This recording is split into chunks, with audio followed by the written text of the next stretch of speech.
For several years, the Nigerian government maintained a hardline stance against cryptocurrencies, with the country's central bank restricting crypto transactions in commercial banks. But the growing influence of digital assets, coupled with the need to regulate the sector, has now led to a shift in policy with the promulgation of the Investments and Securities Act 2024.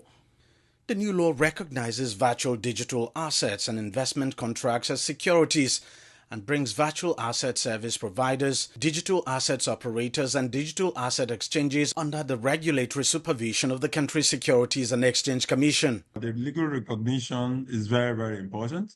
It puts us at an edge over a lot of jurisdictions, noting clearly that digital assets has come to stay. And so it is very important that any jurisdiction that wants to play in it must have some legal backing around it. More so for Nigeria, where the population of youths in this country are heavily involved in it. So it becomes of utmost importance that some clarity is provided. Beyond clarity is some legal backing. And the need to be more specific brought about the inclusion of cryptocurrencies and all other digital assets under the full glare of the SEC by its insertion in the Investments and Securities Act 2025. The new law also seeks to sanitize the digital asset space by curbing fraudulent activities and build trust in blockchain technology, concerns that have long plagued the crypto ecosystem.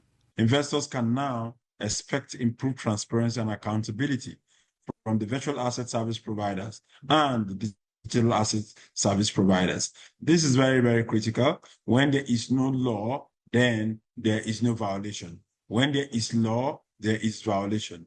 As a regulator, the SEC is poised to take regulation to the next level, providing comfort for both the investors and the investees. AML-CFT is very critical to us, and if you will know that the AML-CFT issue is what brought about our inclusion in the grey list. The inclusion of this law of digital assets into our law now today provides us an avenue to exit that grey list, and that is very critical to the international community. We are telling the international community that we are ready for business, and we are ready to protect every business that operates within Nigeria and all those involved in such activities within Nigeria. Crypto enthusiasts and financial analysts welcome the new law, saying the recognition will give more legitimacy to digital assets. In the past, they've been approved, disapproved, banned from the banks.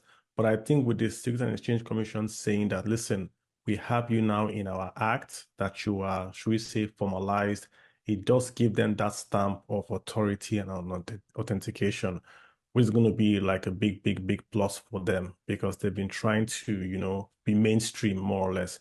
And this is very, very good for them at the moment. Yeah. On the floor of the Nigerian exchange, brokers have applauded the move, saying it will help broaden the capital market. Especially with the inclusion of the crypto assets in the market. So there are more diversified products in the market where people can trade on. So like the young minds, they may prefer the crypto asset, while the old one may prefer the equity or bond or other markets. But all are inclusive and they are welcome together in the capital market. And it will enlarge the base of the investor we have currently. The SEC says it is working with other regulators and agencies like the Central Bank of Nigeria and the Economic and Financial Crimes Commission, among others, to ensure that the digital space remains safe. Besides, the new law mandates everyone involved in the crypto ecosystem to register with the SEC. Failure to do so, it says, would amount to a violation and would attract stiff penalties. Deji Badimosi, CGTN, Lagos, Nigeria.